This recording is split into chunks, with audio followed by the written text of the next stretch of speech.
आप मान लीजिए जो चाहिए वो प्राप्त हो जाएगा। श्रीपाद कह रहे तुम प्रयास से उतना धनी नहीं हो सकते हो जितना भगवत कृपा से हो जाओगे। प्रयास तो सब कोई कर रहा है कि मैं सर्व सुखों का भोक्ता बन जाऊं, पर बन पा रहा है क्या? ये क्या चाहिए? असुलभ मिह लोके, जो तुम्हें इस लोक में सुलभ नहीं हो सकता वो तुम्हें प्राप्त हो जाएगा। ये आंतरिक बात है। जब आपकी स्थिति ऊंची उठेगी भजन से तो दिव्यताएं आपके सामने आएंगी। जैसे आप बैठे हैं ऐसे दिव्य लोकों के वैभव, दिव्य लोकों के देवता, दिव्य लोकों की सिद्धियां उस उपासक के सामने उपस्थित होती हैं। मुझे भोगो, मुझे स्वीकार करो, क्या चाहिए तुम्हें, बोलिए। और जब वो नहीं बोलता है तब स्थिति आगे बढ़ती चली जाती है। आखिर में श्री भगवान को आना पड़ता है, क्या चाहिए। जब उनसे भी नहीं बोलता है तब वो अधीन हो जाते हैं और संग संग डोलते हैं। जहां मेरा भक्त चरण रखे वहां रखूं मैं हाथ, पीछे पीछे मैं फिरूं कभी न छाड़ू साथ। मान लो मेरी बात, अगर नाम जब चल रहा है तो असुलभ मिह लोके लब्धुमिच्छस्य यत्नाद, जो बड़े प्रयास से यहां प्राप्त नहीं हो सकता वो तुम्हें प्राप्त हो जाएगा। सबसे बड़ी बात, सूक्ष्मता से विचार कीजिए। आप धन क्यों चाहते हैं? तो उत्तर आएगा भोगों के लिए। सीधी बात है। धन से हम मकान बना सकते हैं, हम सुंदर सुंदर भोग एकत्रित कर सकते हैं, कपड़ा लत्ता भोजन भोग सामग्री सब ठीक है। इन भोगों में सुख है, ये अज्ञान से आपने मान रखा है। नहीं तो ऐसे हैं जितना आप धन चाहते हो, जो भोग चाहते हो, ये सब उनके पास है लेकिन असंतुष्ट है। आपकी पहुंच नहीं है इसलिए वो आपसे थोड़ी बताएंगे। अपने लोगों को पता है। जिन पदों की आप आकांक्षा करते हैं, जिन भोगों की आकांक्षा करते हैं, जिस वैभव की आकांक्षा करते हैं, वो वैभव है, वो पद है, वो भोग है, पर एकांत में रोते हुए नजर आए हैं। रोते हुए। मान लीजिए बिना श्री भगवान के भजन के तुम्हें कहीं विश्राम नहीं मिल सकता। अगर संपत्ति ही चाहिए तो 5 वर्ष के बालक ध्रुव ने, जब सुरुचि ने झिड़क दिया कि अगर महाराज की सिंहासन पर बैठे हुए गोद में बैठना है तो जा नारायण का भजन कर और ये शरीर छोड़ और मेरे गर्भ से पैदा हो, तब तो सिंहासन का अधिकारी होगा, सुनीति के गर्भ से नहीं। माता सुनीति ने उसी बात को पुष्ट किया, बेटा तू विमाता को कटुवचन बोलने वाली मत मान, वो मां है, ठीक कहती है। महाराज तो मुझे दासी भी स्वीकार करना अब नहीं चाहते। तू परम कृपालु भगवान नारायण का भजन कर, हरि का, और उन्हीं से अपनी चाह की पूर्ति कर। चाह थी मुझे परम पद मिले, परम पद अटल पदवी ऐसी मिली, सप्त ऋषि उसकी परिक्रमा करते हैं। ध्रुव जी की सप्त ऋषि परिक्रमा करते हैं, ऐसी पदवी प्राप्त हुई। क्या चाहिए? अपना कितना प्रयास कर लेंगे आप? हम ये नहीं कहते कायर बन करके बैठ जाओ, आप अपने कर्तव्य का पालन करें, पर नाम जप करते हुए जो चाहिए विश्वास कीजिए।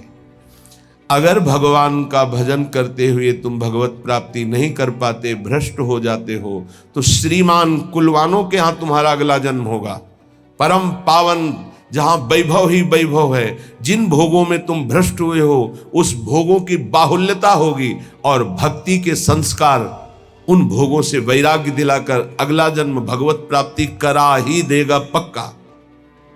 2 प्रकार का जन्म होता है योग भ्रष्ट का।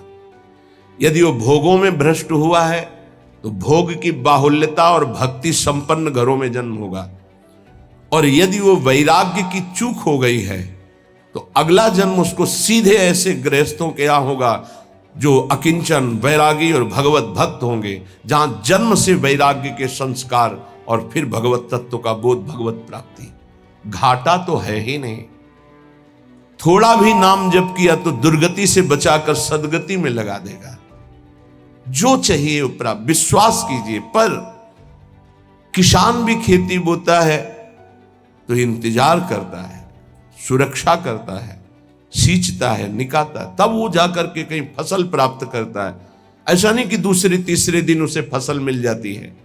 आज आप नाम जपना शुरू, सोचते हैं एकदम चमत्कार हो जाए, जो कहा जा रहा है वो एकदम संपत्ति आ जाए, एकदम सारे दुख मिट जाए। ऐसा नहीं होता, ऐसा नहीं होता। कोई कार्य एकदम ऐसे नहीं होता, उसकी भूमिका बनती है। पहले अनर्थों की निवृत्ति होती है, जिसको पाप कहते हैं। पाप प्रवृत्ति का नाश होता है, पहले पाप नाश, फिर पाप प्रवृत्ति का नाश, फिर भागवतिक भावों का उदय, फिर जो चाहोगे वो प्राप्त हो जाएगा।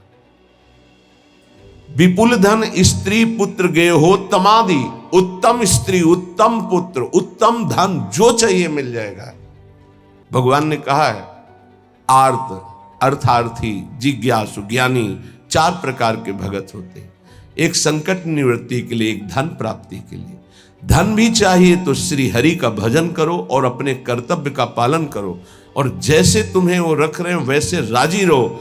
आगे चलकर जब इस फसल की अन्न राशि एकत्रित होगी, अर्थात तुम्हारे इस भजन का फल आएगा, तो निहाल हो जाओगे, इसी जन्म में निहाल हो जाओगे। मान लीजिए, प्रार्थना है, मान लीजिए, ये मनमानी आचरण बंद करके भगवान के आश्रित होकर नाम जप कीजिए। ये तुम्हारे गंदे आचरण, गंदा भोजन, गंदे विचार ये तुम्हारा नाश कर देंगे। जो तुम्हें लगता है अरे कुछ नहीं है, जब विपत्ति और संकट और पापों का फल आता है तब समझ में आता है कि हमने क्या गलती की है। इसलिए कर निपतित मुक्तिम कृष्ण भक्तिम, बहुत सुंदर बात है। यदि तुम्हें विपुल धन चाहिए, सुंदर स्त्री चाहिए, पुत्र चाहिए, वैभव चाहिए, उत्तम घर चाहिए, सच्ची मानिए, बार बार सच्ची इसलिए कह रहे कि आप विश्वास कर लीजिए, विश्वास कर लीजिए। बिना किसी प्रयास के अनायास ही अनंत ब्रह्मांडों का सृजन भगवान ने किया है। ये तुम्हारे लिए कुछ बड़ी बात नहीं है, तो क्यों नहीं कर देते भगवान? इसलिए नहीं कर देते कि तुम अपने अहम को पुष्ट किए हो, तो अहंकारी को अपने कर्म का भोग भोगना होता है। यह सिद्धांत है। अहंकार विमूढ़ात्मा करता हमिति मन्यते, तो भोगता उसको बनना पड़ेगा। अवश्यमेव भोक्तव्यम कृतम कर्म शुभाशुभम। और अगर अहंकार भगवान के चरणों में समर्पित कर दो तो जीवन का वो प्रकाश, वो आनंद, वो वैभव कैसे तुम्हें बताएं? किस बात की कमी है? हमारा चिंतन प्रभु में नहीं जुड़ा, बस इसी बात की कमी है। अगर हमारा चिंतन जुड़ जाए तो श्रीपाद प्रबोधानंद जी कह रहे हैं, असुलभ मिह लोके, जो इस लोक में तुम्हें लुब्ध मिच्छस्य यत्नाद, यत्न करने पर भी नहीं प्राप्त हो सकता, वो विपुल धन स्त्री पुत्र गेहोत्तमादि, उत्तम गेह, उत्तम स्त्री, उत्तम पुत्र, उत्तम संपत्ति, ये तुम्हें प्राप्त हो जाएगी। बोले नहीं, ये तो मुझे नहीं चाहिए। तो बोले कर निपतित मुक्तिम, तुम्हारे हाथ में मोक्ष पदवी, भजन करो। बोले ये भी नहीं चाहिए। तो बोले कृष्ण भक्तिं च, श्री कृष्ण की प्रेम लक्षणा भक्ति प्राप्त हो जाएगी। परम धाम वाद्य वृंदावनाख्यम, यदि वृंदावन धाम का आश्रय लेकर भजन शुरू कर दिया, सब कुछ प्राप्त हो जाएगा। वृंदाटवी सहज वीत समस्त दोषा, दोषा करानपि गुणा करताम नयंती, पोषाय में सकल धर्म बहिष्कृतस्य, शोषाय दुस्तर महागचयस्य भूयात्। चाहे जितना बड़ा पापी, नीच आचरण करने वाला दोषी पुरुष हो, वृंदाटवी सहज वीत समस्त दोषा, दोषा करानपि गुणा करताम नयंती, जिसमें एक भी गुण नहीं है, केवल पापाचरण है, ऐसा पुरुष भी यदि धाम का आश्रय ले ले और नाम जब शुरू कर दे, तो कह रहे हैं सर्व दोषों का नाश करके सर्व गुणवान बना देता है। महर्षि ब्रह्म ऋषियों के पदवी में पहुंच गए, केवल नाम जप करके, भगवान का आश्रय लेकर के। पोषाय में सकल धर्म बहिष्कृतस्य, मेरे में एक भी धर्म नहीं, मैं सर्व धर्मों से बहिष्कृत हूं, पर मेरा महान पालन किया वृंदावन ने और मेरे दुस्तर पापों का नाश करके सर्व गुणवान बना दिया। श्रीपाद प्रबोधानंद जी कहते हैं। देखो, सिद्धांत को समझ लोगे तो बहुत सुखी हो जाओगे। एक भृंगी नाम का कीड़ा दूसरी जाति के कीड़े को लाकर मिट्टी के घरौंदे में पैक करता है, फिर उसे ऐसे डंक मारता है और भन, डंक इसलिए मारता है, उसको आकर्षित करता है अपनी तरफ। वो भयवश उसका चिंतन करता है, चिंतन करते करते वो तदाकार हो जाता है और उस बिना शरीर छोड़े उसी शरीर से वो भृंगी जाति का कीड़ा बन जाता है।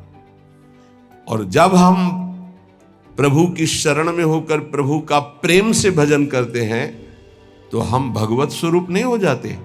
ब्रह्मविद ब्रह्मयु भवति, वो भृंगी कीड़ा बन गया बिना शरीर छोड़े, ऐसे इसी शरीर में आप भगवान के स्वरूप हो जाएंगे, क्योंकि भगवान के स्वरूप आप हैं।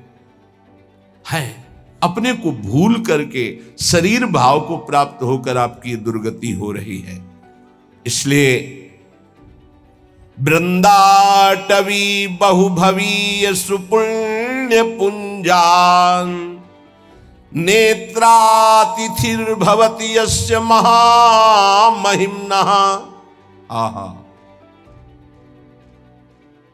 जिसके अनेकों जन्म के पुण्य प्रकाशित होते हुए वृंदावन में आ पाता है। श्री जी की कृपा, समस्त सुकृत फलीभूत हुए, आपको वृंदावन आने को मिला, वृंदावन में बैठकर सत्संग सुनने को मिला। वृंदाटवी बहुभवीय सुपुण्य पुंजान नेत्रातिथिर्भवति यस्य महामहिम्नः तस्येश्वरः सकल कर्म मृषा करोति ब्रह्मादयस्तमति भक्ति युतास्तुवन्ति। ओहो, जो वृंदावन आया, सत्संग सुना और जीवन का निश्चय बदल दिया। अब मेरे जीवन का निश्चय है, मैं नाम जप नहीं छोड़ूंगा। तो बोले, पूर्व संचित जितने कर्म थे वृंदावन सब भस्म कर देता है। तस्येश्वरः सकल कर्म मृषा करोति। क्यों? वृंदावन के ईश्वर बड़े दयालु हैं। वृंदावनाधीश्वरी और वृंदावनाधीश्वर श्री प्रिया प्रीतम, उनकी कृपा कटाक्ष से यहां आने वाले, यहां आश्रय लेने वाले, यहां भजन करने वाले समस्त पापों से, दोषों से रहित हो जाते हैं। और एक बात खास कह रहे हैं कि सकल कर्म मृषा करोति, आगामी जो कोई गलतियां हो जाएंगी उनका उनको दंड नहीं मिलेगा। ये बड़ी बात है। यही बात हरिवंश महाप्रभु ने कहा अपने शरणागत श्री विठलदास जी को कि तिहारे आगिले पाछले अपराध हरिवंश केवी। पाछले तुम्हारे जो हैं वो तो नष्ट ही हो जाएंगे, और आगिले अगर कोई हुए तो हरिवंश खेवी, उनको हम देख लेंगे, तुम चिंता मत करो। कैसा भरोसा इन महापुरुषों के वचनों से प्रकाशित होता है। इनको छोड़कर अब कहां किसका आश्रय ले। और खास बात कह रहे हैं, ये तो सब हो ही जाता है, उसमें ऐसे प्रेम का प्रादुर्भाव होता है। ब्रह्मादयस्तमति भक्ति युतास्तुवंती, ब्रह्मादि बड़े बड़े ईश्वर कोटि के महाभागवत उसकी वंदना करते हैं, जो वृंदावन प्रेम रस को प्राप्त हो जाता है। इसलिए वृंदावने सकल पावन पावनेस्मिन् सर्वोत्तमोत्तम चर स्थिर सत्व जाते श्री राधिका रमण भक्ति रसैक कोशे तोषेण नित्य परमेण कदा वसामि। सकल पवित्रों को पवित्र करने वाला, जैसे भगवान शंकर, भगवान सनंदन, सनातन आदि, श्री उद्धव जी आदि, ये बड़े बड़े महापुरुष जिस रज की याचना करते हैं, ये कौन है? ये जगत को पावन करने वाले। तो कह रहे हैं वृंदावने सकल पावन पावनेस्मिन। जो रज शिव सनकादिक याचक, बड़े बड़े पावन करने वालों को भी पावन करने की सामर्थ्य वृंदावन की रजरानी में है। यहां जो जड़ चैतन्य वास कर रहे हैं, श्री राधिका रमण जी, राधा रमण जी महाराज, उस पर बहुत प्रसन्न होते हैं। मेरे घर में रह रहा है। तो बोले जो यहां वास नहीं कर रहे वो, बोले आश्रित है। आश्रित की भी वही गति होती है जो वास करने वाले की होती है, लेकिन हृदय से संपूर्ण आश्रय वृंदावन का हो। तो भक्त रसैक कोशे तोषेण, जब राधा रमण जी प्रसन्न हो जाते हैं तो अपना खजाना खोल देते हैं। तोषेण तो क्या, भक्ति रसैक कोशे, भक्ति रस का खजाना खोल देते हैं। दिव्य लीलाएं अंदर चल रही, दिव्य भाव अंदर चल रहे, उसी में परमानंद में डूबा हुआ है। नित्य परमेण कदा वसामि, क्या कभी मेरे जीवन में ऐसा अवसर आएगा कि मुझे ऐसे श्रीधाम वृंदावन में वास मिले और मैं निरंतर प्रिया प्रीतम के चिंतन में ऐसे डूबूं जैसे मछली जल के बिना जीवित नहीं रह सकती। ऐसे एक आधे क्षण के लिए भी यदि हमारा चिंतन छूटे तो प्राण व्याकुल हो जाए। यही भक्ति का, भजन का सही स्वरूप ये है कि जैसे मछली जल से अलग की जाए तो जहां तनिक जल बिछुड़े छोड़ी देत है प्राण। जहां जल से अलग हो तो तड़पते हुए प्राण त्याग, ये भजनानंदी का स्वभाव है, ये है आश्रित का स्वभाव, ये है वृंदावन वासी का स्वभाव। अगर ये स्वभाव नहीं है तो अभी वृंदावन वास तन मन के बन से, ये अभी सही वास नहीं हो रहा, अभी सही आश्रय नहीं है, अभी सही भजनानंदी नहीं है। ये पहचान है। बड़ी कृपा है, आप सच्ची मानिए, जिनको कोई उपाधि नहीं मिली है, उपाधि पदवी, जिनको कोई जानता नहीं, बड़ी कृपा है। वो जीवन जिसको कोई नहीं जानता है, वो हरि प्रिया के संग व्यतीत होता है, प्रिया प्रीतम के संग। कहीं कोई चिंतन जाने की गुंजाइश ही नहीं, कोई जानता ही नहीं, कोई प्रणाम नहीं, कोई नमस्कार नहीं, कोई बात नहीं करता, कोई नहीं बात करता, कभी कोई राधे राधे नहीं कहता, और कहे भी तो उपेक्षा कर दी जाती थी कि कहीं परिचय ना हो जाए। जहां तनिक जल बिछुड़े छोड़ी देत है प्राण, यह है भजनानंदी का स्वरूप। तद स्मरणेन परम व्याकुलते, देखो कहां हो, देखो प्रायः बहुत दिनों के बाद एक ऐसे महाभागवत के दर्शन हुए।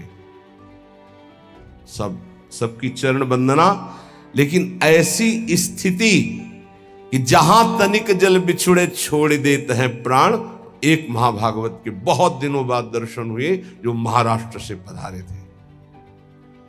रोम रोम से निकल रहा था विठ्ठल विठ्ठल विठ्ठल विठ्ठल विठ्ठल।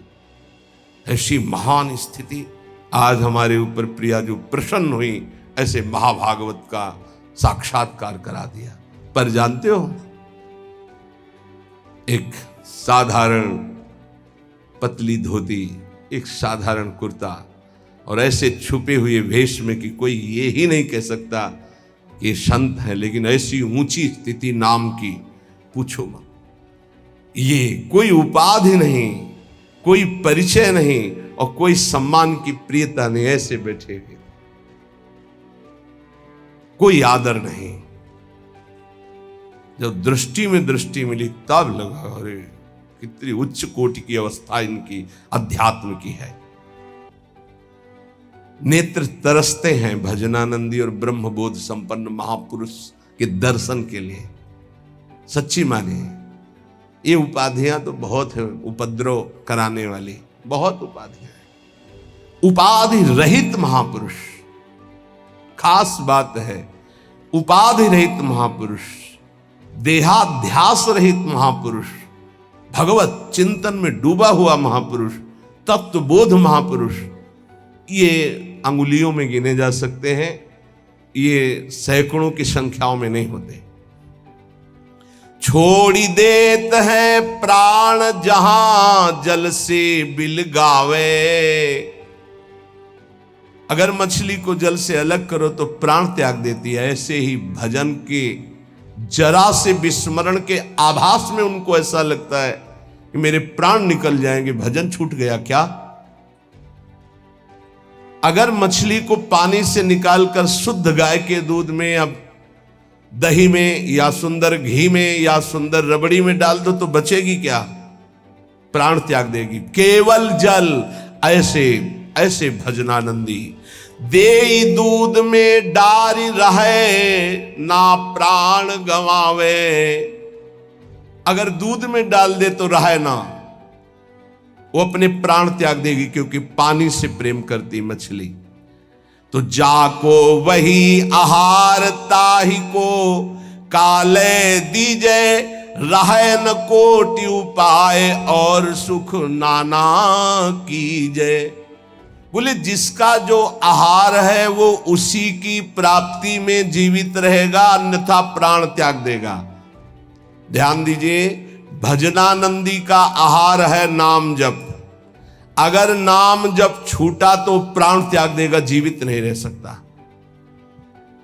कसौटी में कसो कौन सी स्थिति है आपकी, कितना आप भजन से प्यार करते हैं। यह लीजे दृष्टांत सके सो ले बिचारी, जो नाम से ऐसो करे स्नेह ताहि की मैं बलिहारी। मैं बलिहारी हूं ऐसा जो नाम से प्रेम करता है। पलटू ऐसी प्रीति कर जल और मीन समान, जहां तनिक जल बिछुड़े छोड़ देत है प्राण। भजन का क्या स्वरूप है? तद स्मरणेन परम व्याकुलते थी। श्री पलटू स्वामी जी कहते हैं, बहुत बड़े भजनानंदी महापुरुष जिनके रोम रोम से सीताराम सीताराम निकलता था। कह रहे हैं ऐसी प्रीति करो नाम से जैसे जल से मछली प्रीति करती, दूर होने पर प्राण त्याग देती है।